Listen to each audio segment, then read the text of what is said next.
Hey guys, welcome back to the Interceptor. We're here with another Alliance War video. This is going to be Alliance War Season 59, Number 9, and AOH has matched up against ISO8A, my former alliance, an alliance I was with for a long time. We had a lot of success, including podium finishes, and it's cool to be facing them again. We face them basically every season. I'm pretty sure we beat them last season, but they beat us the season before. So we know it's going to be a good close war. And we have 14 fights today, 6 on my main and 8 on my alt. And we actually are bringing 6-star Tigra because I do not own a 7-star Tigra because I'm free to play.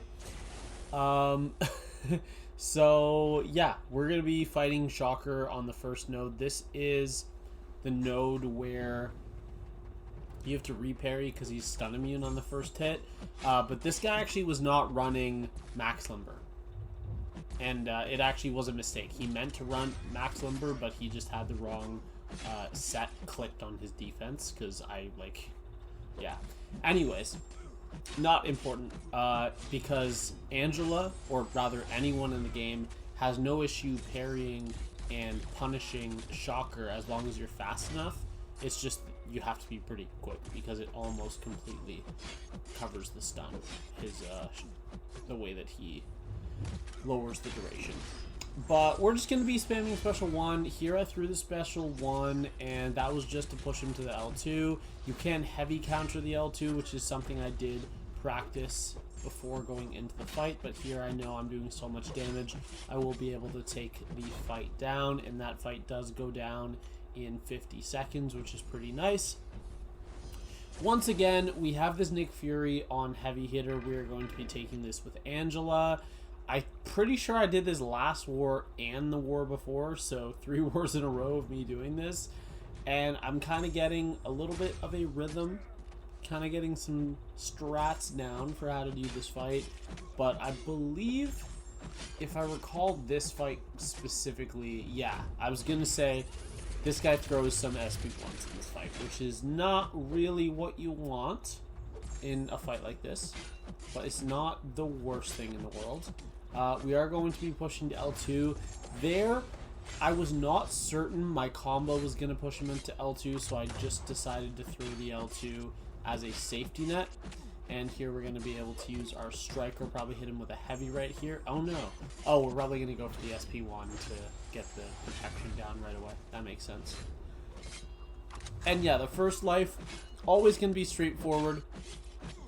Anyone in the game can do this with absolute ease. The second life is what is going to be the problem, because here he gets the protection and without the ability to parry stun him, because you can't fail his fury. I mean, if he never gets his fury, he's actually not stun immune in his second life, which is not something I knew until pretty recently when I watched someone else do it. But yeah, you still have to fight him stun immune. Here I think we might just go, yeah, okay. We go for a nice light intercept, and that is going to allow me to striker in and just kill him. And we do actually finish with 100% health. So, happy about how that went. Pretty smooth fight. The next time we take that fight, some interesting stuff happens, let's just say. It gets a little bit sketchy, but you'll see that when you see that.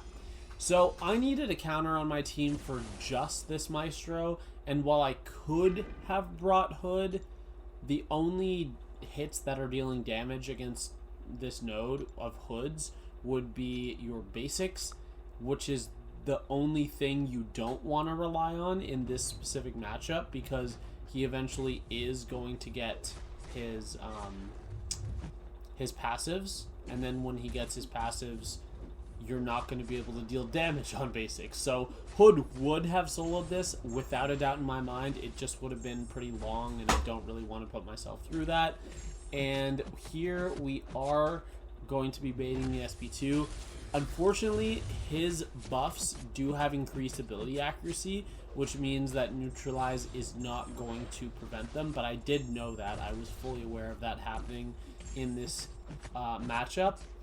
But we are at least able to pause our senses. And here he's down to 2%. We're going to bait this L2, hit him with some basics, and he is going to go down really quickly. Pretty easy.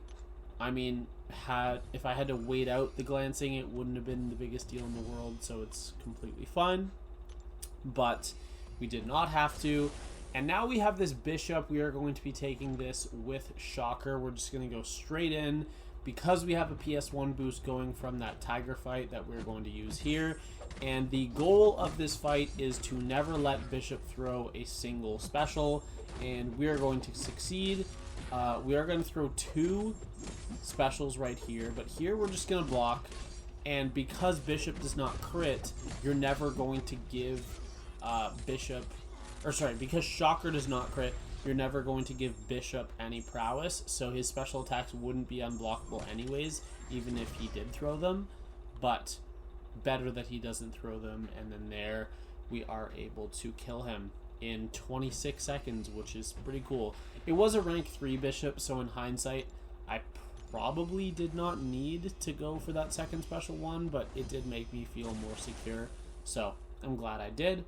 Onslaught, rank 4 on node 41. This is a pretty common Onslaught placement because his special one is so long that unless he throws it instantly, you can't punish it without getting rooted. So you basically just have to get rooted every single time, which is not very fun, if you can imagine. But I've done this exact matchup a few times, so I know how to deal with the fight very well. And because of Power Focus 2, it's actually going to help us not have to bait a single special, much like in the last one, because the fight's already over. That's it. 2 special ones. The Power Focus 2 is going to help us. He was a little bit nice in this fight, and he did throw his heavy attacks basically instantly after we started to block, if not after a hit or 2. So yeah, rank 4 Onslaught down in 33 seconds. We have one more fight, one more mini boss, and I was actually pretty happy with how this one went. This is going to be Bastion on node 43, and Bastion just doesn't really do anything on defense. I'd say the most annoying thing about his kit is the fact that his special 1 has so many hits and it does so much damage through your block, which is why he's on this node, the Aggression Prowess node, because you're basically forced to send a double immune here. Because if you send someone that's half immune, they're only going to be able to hit half the time, and then they are going to have the Aggression Prowess build up, and then they are going to take hella damage into the block. However, we have a double immune, or at least a pseudo double immune, someone that is going to reduce the duration of all hazard shift down to 0, regardless of what it is. The only one technically she cannot reduce to absolute 0 is bleeds, because of deep wounds making them have a fixed duration at a minimum. But I did actually go into the Alliance Force showcase before I did this fight, because there is a Bastion placed on this exact node, node 43. And I did just go through this fight 2 or 3 times just to make sure I knew exactly what I was doing. I practiced the 2/3 dex on the special 2, which is dex block dex. That was the most consistent thing I found. I never actually tried to go for the full dex, so maybe it is possible, but again, I didn't try. But that fight goes down really easily, a little bit over a minute, and I do end at full health, so I'm very happy about how that went. So now we'll go over to my alt account. We're going to be on path 8, section 1, fighting this Peni. Peni Parker on this node is actually really common, because the most popular Peni Parker counter, popular Peni Parker counter, that, I don't know, maybe that messed me up. I don't know if it was just me being dumb, but the most popular counter is Vox, and Vox, if he hits Rage, is going to start glancing on every hit, and you are going to time out. And that actually did happen to us once this season. It happened to one of our players where we sent a Vox here, and at near like halfway through the fight, he triggered the 5th Rage buff, and the glancing hurts your damage so much that he timed out. Like, it was unreal. I really didn't expect a timeout to happen here, but there I just backed out because I wanted to go buy some potions before I went in. So I just cut the clip of me buying potions. But the strat with Hood is pretty straightforward here.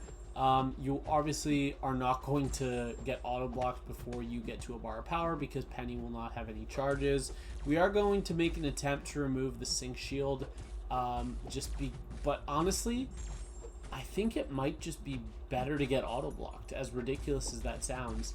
I think it wastes too much time. And there I get auto-blocked with one hit, which is just classic Peni Parker moment. And then there with 7 charges, I don't get auto-blocked once. Like, stuff like that is just so funny to me. I get auto-blocked with 1 charge the one time I hit them, and then I throw 3 hits while she has 7 charges and no auto-blocks. Like, bruh. There we fail the power gain on the knockdown with our Fate Seal, and I think at this point I'm just going to try to kill. Like, I want to bait this L2, block, dex, heavy. Okay, doesn't quite kill, but close. And then there I thought I was at a special 2 because I got power burned hitting into the block. But we end up throwing a special 1, but it's okay because she's dead. So we did lose a little bit of our power to both power steal as well as the tactic, but it's okay. And then there I was trying to click on the node and I kept clicking on the name. But we will go to the next fight. This one gets scary. This is Galan, an R4 Galan at that. And Galan is going to be on the node where whenever the defender gets a buff, they copy that buff as an energize. Like, they get an energize for every buff that they get. And in addition, until you knock them down, they're immune to Nullify, Stagger, and Fate Seal, I believe it is. I believe it's all 3. I could be losing my mind, but I believe it's all 3. I guess we'll see if I crit.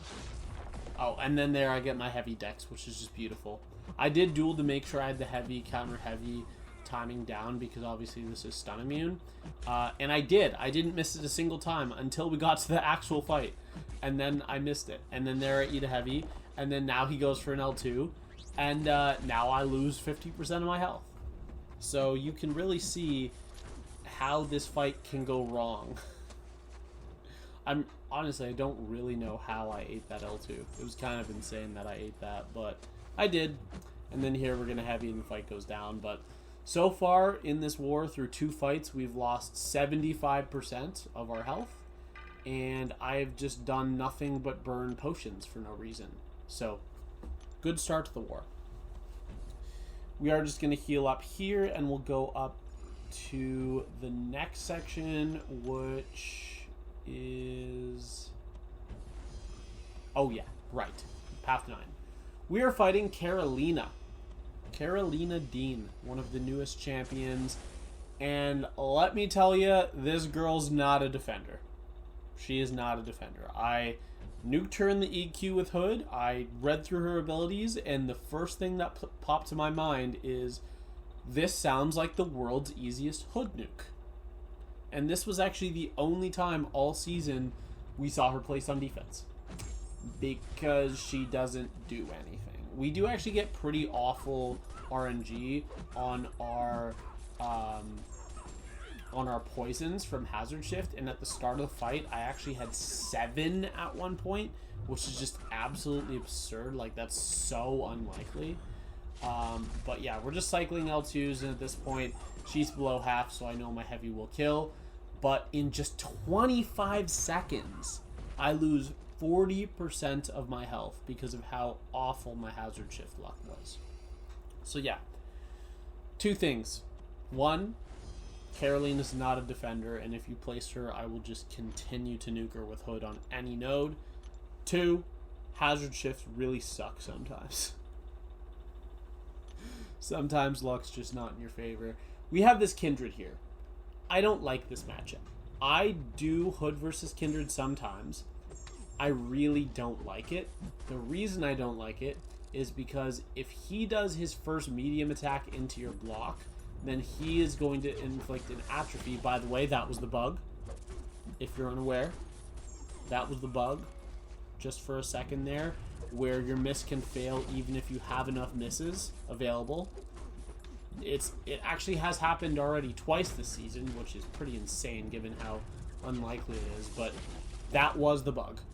I'd only missed one hit, and the second one was supposed to have a 100% chance to miss. It did not.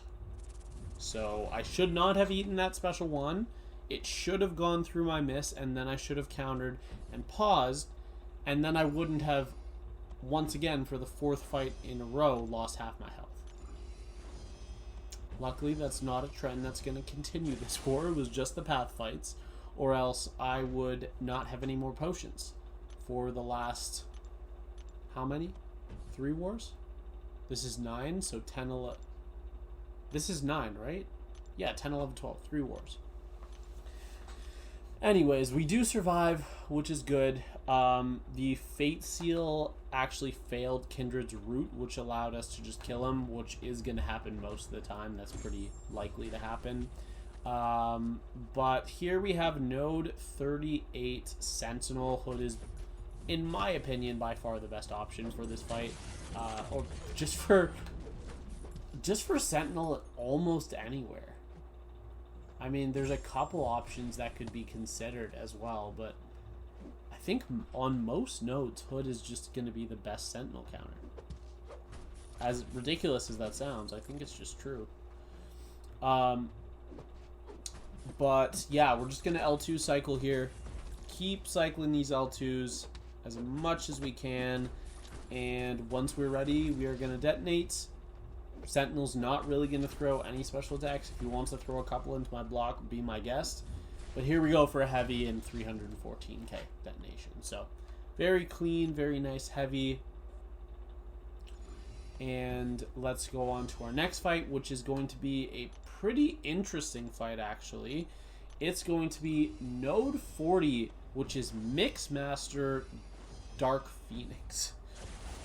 This is a strange placement. I actually think it's a decent placement for Dark Phoenix because she's a tricky enough defender that if you mix things up a little bit with a node like Mixmaster that significantly changes the way that you're supposed to play it, it can get scary. Fortunately for me, Hood just does not care.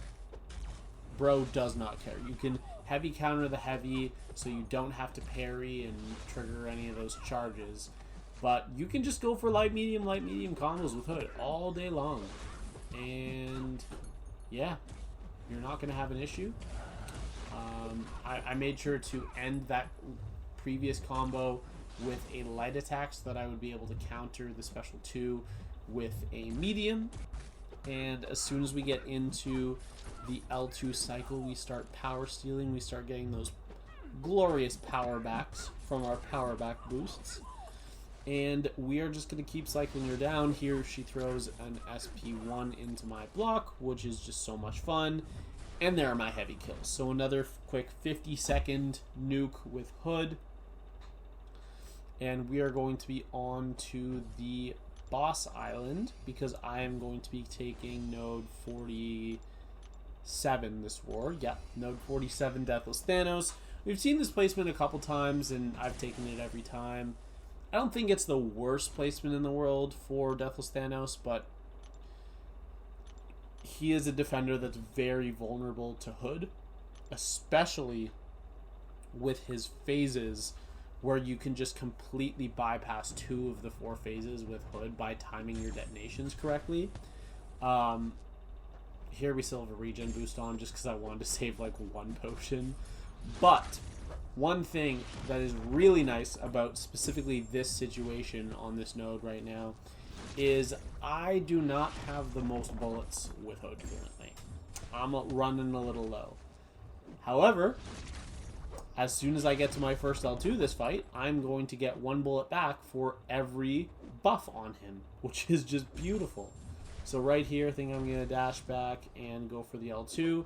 Boom, straight up to max bullets. Absolutely amazing. Here the protection's going to end, so we're going to hit him with a heavy.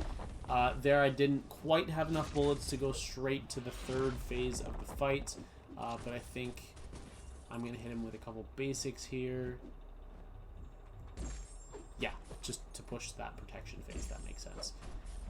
There, I don't know why I was parrying, because I could have gotten a couple more bullets back by letting hits miss, but I guess we're at 40 charge, or 40 bullets. I really should not complain about the status of my bullets at the moment. Here we're going to go for another L2. That one does push into the protection phase, so we're going to get a couple more and then hit him with a heavy here. Almost kills him, and then we throw a relic into him, which does trigger the unstoppable, but now we can just hit him with the basic. And he does go down, and we end the fight at 100% health and 41 bullets. And shout out to Strange for soloing Node 49 Bullseye with his rank 4 Ironheart. Very nice fight. And we are going to be on to the final boss, a rank 4 arcade boss. Don't ask me why they placed it. I actually am in their chat still, like the main ISO8A chat, and I asked them what was the logic behind placing an arcade boss. And they said, I don't know. Everyone else we've placed on boss node hasn't gotten a kill.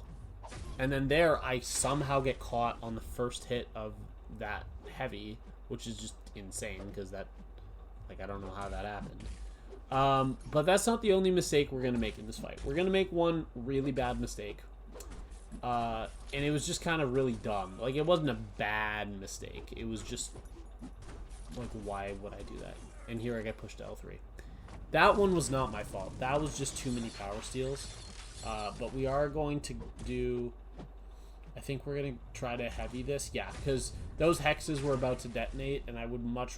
Or, sorry, those hexes were about to expire, and if you detonate them yourself without letting them expire, they deal more damage.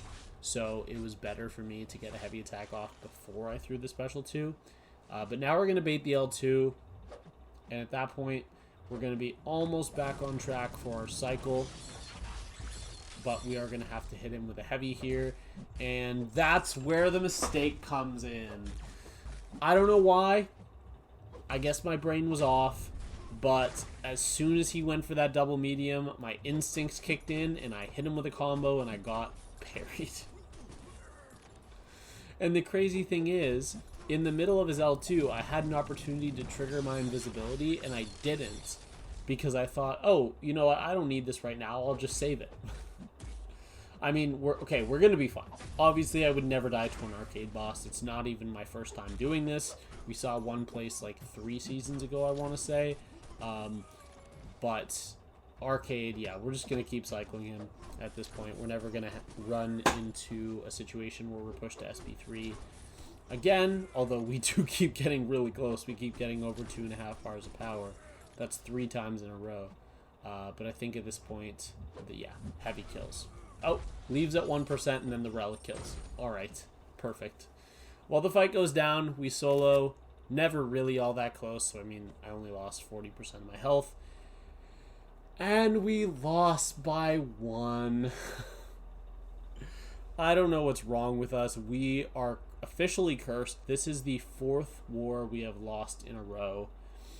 And we lost it by less than a death because we had much better, not much better, 700 seconds better fight duration than them. So if they died one more time, we would have won. So that sucks. And we're now 4-5 on the season. So we started out 4-1, and we're now on a 4-war slide. And I have 4 deaths this season. 3 on my main, 1 on my alt. I have a PSR of 115 out of 119 fights soloed, or 97%. 54 out of 57 fights soloed on my main, and 61 out of 62 fights soloed on my alt. And I have an active deathless streak of 30 fights, and that is a 30 fight streak on my main and a 17 fight streak on my alt. So that's going to be all for today. I hope you all enjoyed, and I will see you in the next one. Have a great day.